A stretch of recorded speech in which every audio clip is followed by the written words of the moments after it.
or '08 for the '09 model year, they came out with something called a DBS. So they took this DB9, and here is a photo of the DB9R, can never remember, in Le Mans. So it won the GT1 class in Le Mans in '07 and '08. And that is the '08 winning car in the Gulf livery. And what a wonderful, charismatic race car. Those are several $1 million now, and it's beating a Corvette right behind it.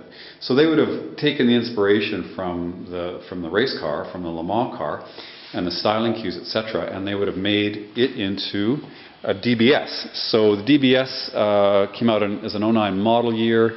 It was of course, famously in the James Bond movie, and they would have done a bunch of things to the car. Except for the roof, every body panel is different. The spoiler on a DBS, you can get that there, is quite a bit more pronounced than the DB9. The rear fenders are much more aggressively bolstered than on the DB9. The rubber is much wider. You can't put DBS wheels on a DB9. They stick out about an inch. The DB9 has a relatively plain, no, I want to say plain, it's pretty, rear end, but the DBS gives you the full-on carbon fiber splitter and big exhaust pipes and clear lenses, an additional chrome strip, or well, it'd be an aluminum strip actually, running across it. You can see even with the new DB9 that has a little bit of flare in the sills. Of course, it's nothing like the DBS, which is much more aggressively bolstered. And then the DBS has carbon brakes, which are extremely expensive, about $25,000. And of course, the benefit there is that the carbon rotor, with a tiny fraction of the weight of the steel rotor on the DB9, and that's a real, if you're going to take weight out of a car, that's where you want to do it, because you've got not only you've got the static weight of it, but you've got the rotational weight, and then you've got the unsprung weight. And so, of course, especially on the driven wheels, any weight that's outboard of the axle, if you're trying to spin it, is going to rob power and increase losses.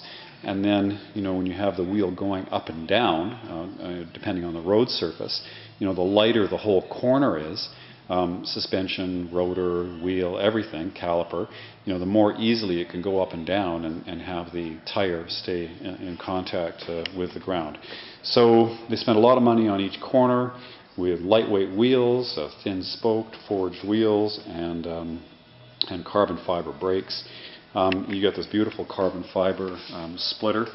Can't notice as much in black, and a much more aggressive air dam. And then the body panels are different too. With the DBS, it's all carbon composite, and with the DB9, it's aluminum and carbon composite.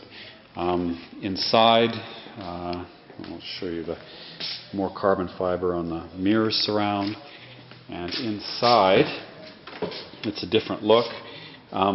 This door beam there is structural, and it's aluminum on a DB9 and it's carbon fiber on a DBS. And we've got the interior, which is a lot sportier and more carbon fiber, etc. So now that increases the price of the car about $100,000. The engine is tweaked. In the DB9, it's 470 horsepower. It goes to 510 horsepower on a DBS. The transaxle is modified for a quicker shift, and with a limited slip differential with greater lock. And it's lighter free flow exhaust, and the whole appearance of the car is quite a bit more aggressive than the DB9. When I first read about it in the magazines, I looked at the car and the photos, and the price difference was $100,000, and I thought, well, that's crazy. Who's going to spend another $100,000 for fundamentally the same car?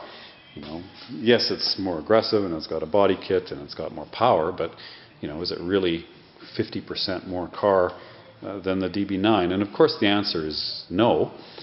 You don't need carbon brakes, and the carbon brakes aren't going to stop the car any quicker, at least once. On the track they won't fade.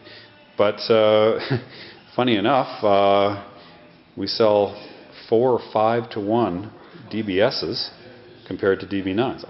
We sell a hugely disproportionate number of DBSs. I've sold 10 in 2010, 10 cars, which for Calgary is a huge number.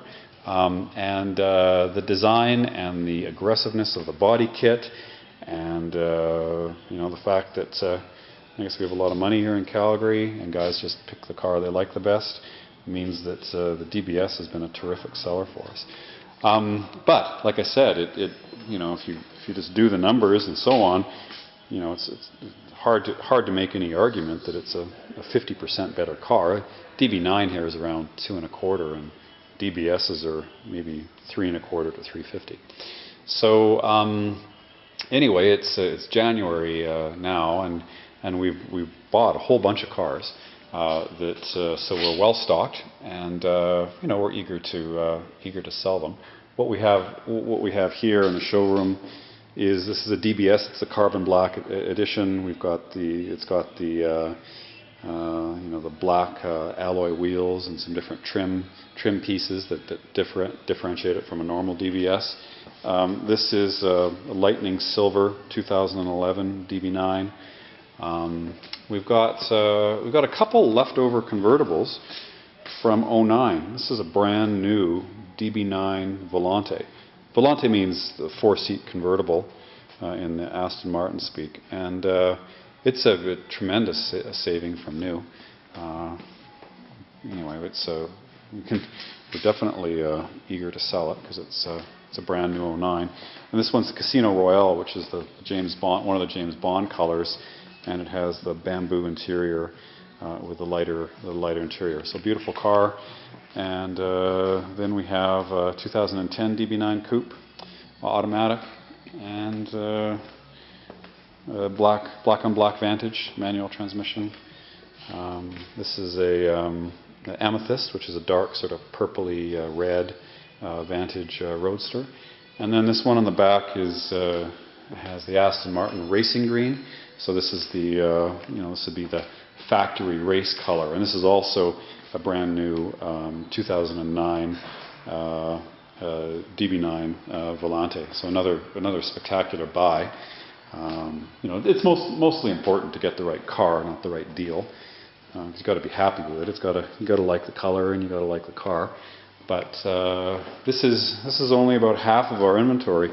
We just bought a bunch of new 2010 and 2011 DB9s and DBSs, and they're all pretty cars. I'll do videos of them later, but looks like now I have customers. So I'm going to go. Thank you for your time watching the video. Hopefully there's some new information for you. Lawrence Romanowski, The Distinctive Collection in Calgary, Canada, and thanks for viewing.